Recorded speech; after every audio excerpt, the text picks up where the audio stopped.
Hi there. I've been asked to explain again a little bit more about my thinking around children and adolescent mental health and what's going on at the moment with diagnosis. And I guess ultimately where I'm coming from is that because we as a society have begun to lose an understanding of the complexity of being a human, instead people are feeling distress when actually there's really good reasons to feel distress. But because of social media, because of what's out there, it seems that the only way forward is to get a diagnosis in order to release funds, in order to get the help and support, in order to actually recover from the diagnosis. But the problem is that people don't understand recovery is even an option. So right now we have a whole generation of children and young people that are recognizing that actually to get a diagnosis of some kind does indeed enable you to feel a sense of belonging, to feel a sense of validation for your symptoms, to feel like there's almost respect for what you've endured. When really what we should be doing is actually facilitating trauma recovery in all the different spaces and places that actually we need to do that. And on a lower level, that starts off actually on centres to look after parents looking after little ones, and the stress that that can cause, which can actually delay some development with little ones because of the continual sleeplessness and stress of little ones. When we support and offer supportive environments where questions can be answered from parents and carers, then actually we can help facilitate a reduction in trauma and stress. All the way up in our education system, if we can have an understanding of creativity and the importance to express, let alone the fact that children need the toilet sometimes, and girls with periods need to have access to toilets without the stress of wondering if they're having accidents. We have got an inhumane system that is appearing in all sorts of crevices of our society and mainstream areas. And that's leading to distress. And distress is distressing. So people are looking for wherever they can to find help.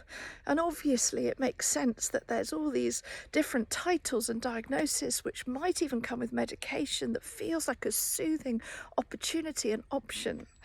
I would argue very strongly that a very small percentage of the children that are currently diagnosed with many of these new definitions don't have that.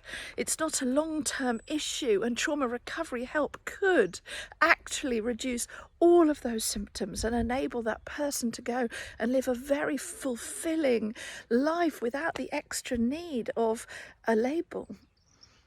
I feel like we're watching society do some very strange things, and I've warned people recently that in the next 5 years, I do actually believe there'll be a whole new load of diagnosis coming, some of which just seems to almost mask normal human distress, normal human reactions. I was training in a school the other day, and I gave the example, there was a door behind me. I said, if the door banged into my head, I wouldn't suddenly assume that I needed a diagnosis of door bangitis. Instead, I'd recognise that I might have a bruise, I might even have a broken nose, I might have a slightly feeling of shame and awkwardness because it was public, but I wouldn't have to have a diagnosis. It was a normal reaction to an adverse situation. And I long for us to be able to, number one, provide enough financial support to start right in our early years and give the support that's necessary. Number two, have in every GP clinic, there should be a parent clinic able to offer just quick advice and helpful advice to people looking after children, to help them find results and answers to the questions that we all have when we're in that position of care.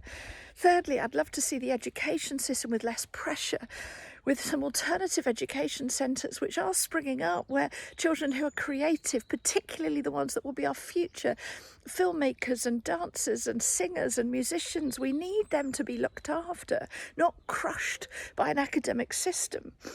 I long to see new education models coming out. I'd love to see education leaders, and there are some rising up, that understand human existence and have a human-centred culture, with a human-centred culture for staff and young people. And actually, do you know what? It generally reduces distress, which reduces difficulty in behaviour. I hope that helps.